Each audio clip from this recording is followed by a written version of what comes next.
kirjandus. Õpetaja, tule!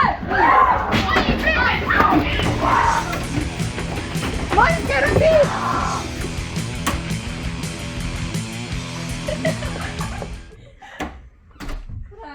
Tere! Hommikust.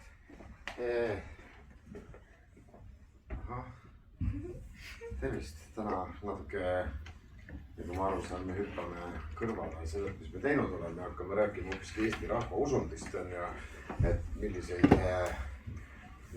olendid me seal võime kohata ja seoses ühe filmiga, mis hiljuti välja tuli, on kõige populaarsemaks tegelaseks kahtlemata Kratt. Kas te oskate mulle öelda, kes see Kratt on? Jah? Ta on siin väike, põrguline, kes vajab alati mingit ülesannet. Aga kuidas ta, selles mõttes ta vajab ülesannet on ju, aga kuidas see Kratt siia ilma on tekkinud? Kas tal on ema ja isa, kes ta... Ei ole, kurat tegi ta. Kurat tegi? Minu meelest ei teinud kurat. Kes ta tegi? Inimene ise teeb Krati, jaa. Millest inimene Krati teeb? Igasugustest asjadest. Jaa, et igasugu retsept on üks raamat olemas, kus ka kirjeldatakse, kuidas vanasti luuavarrest pandi kokku ja siis pandi talle mingi kopsik pähe ja kõik sellised asjad on ja tänapäeval võib minna näiteks garaaži ja ehitada vanast auto mingist sumbutajast ja bensukanistritest ja millest veel kolamisleida on selle kokku, aga mis on tema mõte? Kratile peab andma käed ja jalad külge, miks? Ei ta saaks tööd teha. Et ta saaks tööd teha. Miks on vaja, et Kratt tööd teeks? Siis ei pea ise tegema. Just, et inimene ise ei peaks tegema, sest et mis on see ikkagi selline õnneliku elu saladus on ju see, et kogu aeg tuleb räigelt pappi sisse ilma, et ise peaks midagi tegema. Et see on ju põhiretsept, mida me iga päev siin elus otsime on ju, milleni me kõik tahaksime jõuda ja selle jaoks on meil kõigil vaja oma Kratti. Kurat on siin mängus küll. Kui me Krati valmis teeme, siis peab minema kuuvalgel ööl kuhu? Metsa. Ristmiku, risttee peal, eks ole, ristteed on alati kuradi lemmikkohad on ju. Ja nüüd tuleb siis kurat välja kutsuda ja mida kurat sinu käest siis tahab selle... 3 tilka verd. 3 tilka verd, et ta Kratile elu sisse puhuks on ju. Ja mis see tähendab, kui kurat võtab sinu käest 3 tilka verd? Kas on täitsa suvakas või? Ma käin kogu aeg arsti juures, annan verd. Koonal olen, juhtub midagi. Et see Kratt mingi ellu hakkaks vist. Seda küll, aga selle 3 tilka verega ma annan oma hinge kuradile. Mul on siinpoolsuses justkui kõik maru hästi. Aga arvestades sellega, kui suur on universaalne aeg ja kui lühike on inimese elu, siis kumb teeb parema tehingu? Kurat. Muidugi tänapäeval Kratt võiks teha. Tööle minna. Ei no seda küll, aga näiteks sinu isiklik Kratt, sina, kes sa oled vabakooli 6. klassi õpilane. Võiks mu toa ära koristada. Oma toa, sinu toa koristades. Sa nüüd oma hinge kuradile selle pärast, et sa ei suuda tuba korras. Täpselt. Kodutöid. Kodutöid teha. Kas Kratil on see, et Kratt peab tegema muidugi kodutöid alati hindele suurepärane on ja. Mis see probleem on Kratiga? Tahab aina rohkem tööd. Ja, mis saab, kui sa ei saa Kratile tööd anda? Tabab sära. Ja, siis ta teeb su vagaseks ja siis ongi su maine elu läbi ja siis sa oledki kuradi meelevallas. Ja siis on niimoodi, et peab Kratile andma ülesanne, mis on absurdne ja mis ei lõppe kunagi otsa. Mis vanasti rahvausundis olid? Mingi liivast köie tegemine. Liivast köie tegemine, leivast redeli tegemine, siis oli sõelaga vee tassimine, need on üsna kindlad asjad, aga uskumatu on see, et see sõel kulub üks päev ära. Ja ikkagi on vaja edasi mõelda ja ta saab selle leivast redeliga üks päev valmis. Isegi liivast köie saab ta üks päev valmis. Kas Kratt on loll? Ei ole. Tema siin sind üle trumbata. No nii, ülesanne on ju väga lihtne. Teie siin 6. klass, järgmiseks korraks ma tahaks näha Kratti, mille te teete siis klassiga koos ja igaüks saab seal oma soove avaldada, mis selle Kratiga peab olema, see peab tööle hakkama ja järgmine tund ma tahan seda näha, siis on esitlemine, demonstreerimine. Aitäh, hakkame tööle.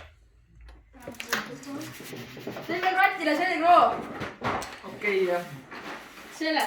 Sellest. Päris hea. Jah. Puuri vaja nüüd siia mahu. Ei ole veel kuuli vaja. Ja puuriga teemegi enne mahu, siis paneme puuri. Väga lahe. Ja väga lahe on. On jah, väga lahe. käime selle puudiga, see on hea mõte. ei ole, see on minu puud, te ei võta seda. Kratil peavad olema soolikad, mis soolikateks sobiksid? see sinine undar. väga hea. Tal peavad tiivad ka olema, millest me need teeme? Need on pitsad. Tal peab kannikad ka olema. no me võime. Tõrgid või töö?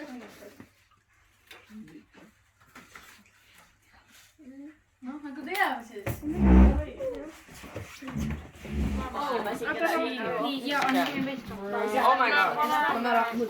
aga mis, kui ma pärast nii, ma arvan, et me võiksime seda enne kui me mingi jotile näitame, onju, et paneme selle kellegi selga, kes tahab. Proovime.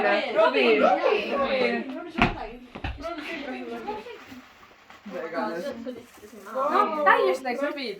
Veits valati. vaata siiapoole.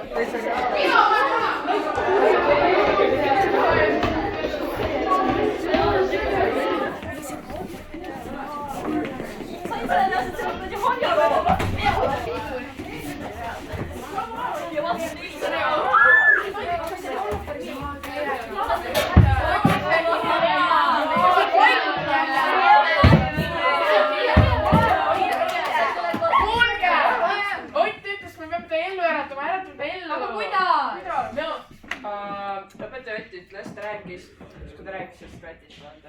Siis ta ütles, me peame minema täiskuu neljapäeval ristmiku juurde. Siis me peame võtma surnud musta kassi. meil pole surnud musta kassi. aga mina must jänes, me saame selle võtta. mis siis, et ta elus on? Suht läheb ju. Okei.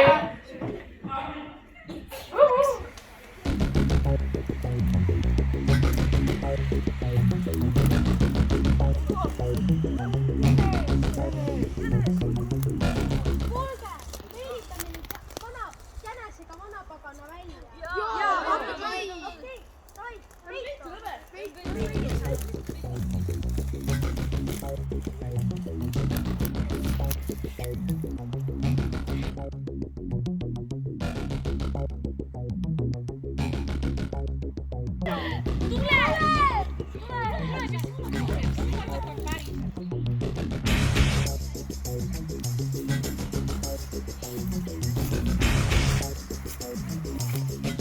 teeme diili.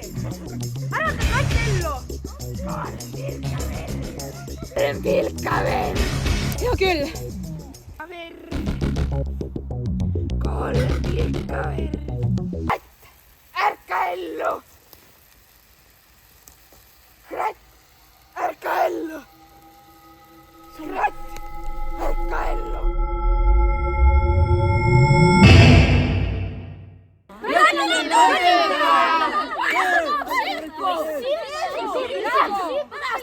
Midagi muud.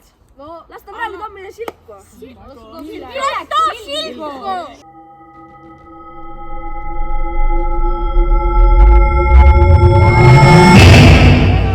Tõigi kala, kes see loll tahtis seda? Laseme pigem mäkki tuua.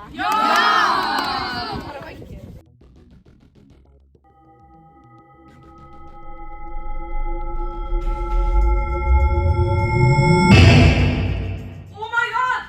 Kratt tõigi meile mäkki!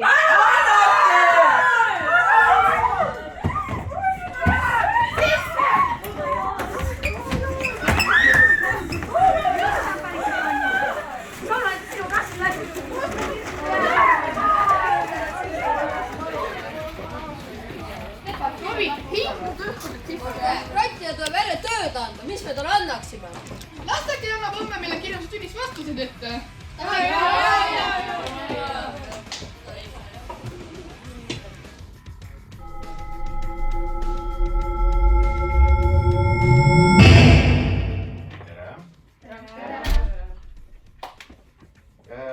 Tänase tunni teema jätkuvalt, eks ole, on draamateksti mõisted.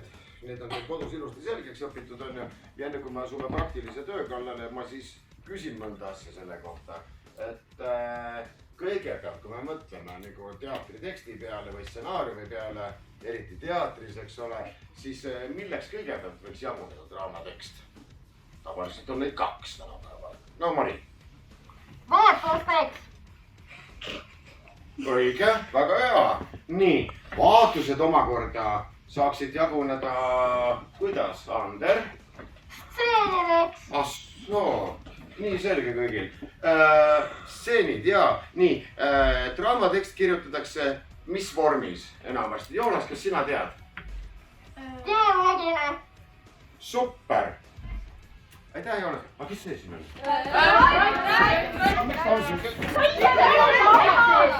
Mis asi, mina palusin.